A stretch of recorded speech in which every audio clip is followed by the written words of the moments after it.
उद्देश्यआ जाहैबाय गोजोन आरो खौसेथि आरो उनावहाय दावगालांनाय। बेनि थाखायनो नैबे सानथामनि हाबाफारिखौ लानानै बट'फा नोगोर ग्रिन फिल्डआव जोङो थाग थियारि खालामगासिनो दं, जाहाथे उननियाव जोंनि बर' समाजनि थांनानै थानाय गावजों गाव एना एनि जाहाथे दाजाथों, बेखौ लानानै नैबे जोङो बाथौ ट्रेडिशनेल कालचारेल सेन्टारखौ लानानै जोङो नैबे आयजनखौ खालामनाय जादों। जोंनिया फिक्स थागोन 100 जन दौरि थागोन। बे दौरिफ्रानो जोंनि बे गोजोन खौसेथिनि थाखाय बोर बिनानै होगोन, बयनोबो बोर बिगोन। लोगोसे आसामनि गुबुन गुबुन जायगानिफ्राय 600 जन आर'ज हानजा गुबुन गुबुन जिल्लानिफ्राय फैगोन। बिथांमोना बेहाय 4 थारिखआव सानसे आर'ज लागोन आरो 3 थारिख खालि जोङो नैबेहाय सिजौ गायसनगोन।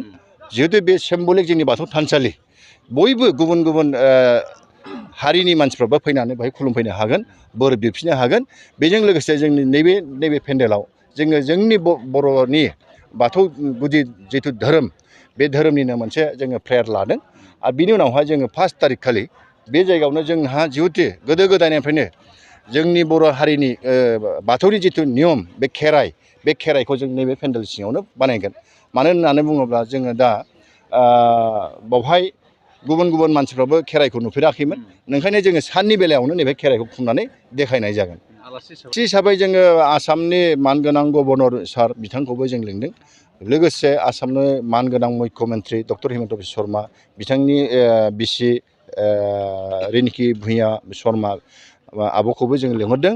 बेजों लोगोसे जोंनि आसामनि मानगोनां मन्थ्रिफोरखौबो जों लेंहरजोब्बाय। लोगोसे आरो जोंनि बे जितु बिटिआरनि मानगोनां प्रमद सार, बिथांखौबो जों लेंहरबाय। लोगोसे आरो आगोलनि दानि बिपिएफनि मुरब्बी हाग्रामा महिलारि बिथांखौबो लेंहरदों, काम्प बरगयारि सारखौबो लेंदों। जेसेबां EM MCLA बिथांमोनखौ जों लेंजोबदों। दा बिथांमोनहा फैगोन होननानै आसा होदों। जोङो जोंनि बर' हारियाव गोदो गोदाय बिदि राजुहुवा फिल्डआव जोङो खुनुदिन आर'ज खालामफेरनाय जायाखैमोन। बेनो हयथ' गिबि जागोन। जोङो गावनि बर' हारिनि थांनानै थानायनि थाखाय, गामिनि थांनानै थानायनि थाखाय जोंहा गामि मोनफ्रोमबो खेराइ खुंनाय जायोमोन।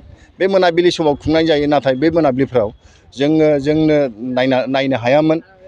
हयथ' मालाबा गोजां बोथोराव जायोमोन, हरसे जानाय जायो। बे खार'नाव जों नुनो हायाखैमोन। आरो जोङो मालाबा सिखनाझारावसो जोङो बे बाथौनि खेराइखौ खालामहैनाय जायोमोन, हाग्रा ओनसोलाव खालामनाय जायोमोन, रावबो नुवामोन। दा बेखौ जों बयबो जाहाथे नुनो हायो होननानै नैबे ग्रिन फिल्डआव जों देग्लाय फार्स्ट बाथौ ट्रेडिशनेल कालचार सेन्टारनिफ्रायनो जोङो बेखौ आराम्भ' खालामजेनदों। आरो प्रथमाव जोंहा नैबे बाथौखौ थारगोन, सिजौ गायसनगोन। आरो नैथियाव जाहैबाय नैबेहायनो जोङो प्रेयार खालामगोन। आरो थामथियाव जाहैबाय खेराइ खालामगोन। नैबे खुंफुं आफादनि गाहाय लिंथुमगिरि जानानै आङो मोनफ्रोमबो धोरोमनि मानसिफोरखौ आङो हांख्रायदों। गावबा गावनि नियम निथिया उनाव दोनथ'नानैब्लाबो नैबे जोंनि खौसे सान्थि आरो खौसेथि आरो दावगानायनि थाखाय जों आर'ज खालामनो नागिरदों। सान्थि, बिश्व सान्थि। जोङो आगोलफ्राव नुनो मोनोमोन खायसे महायज्ञ हिन्दुफोरा खालामनाय नुनो मोन्दों।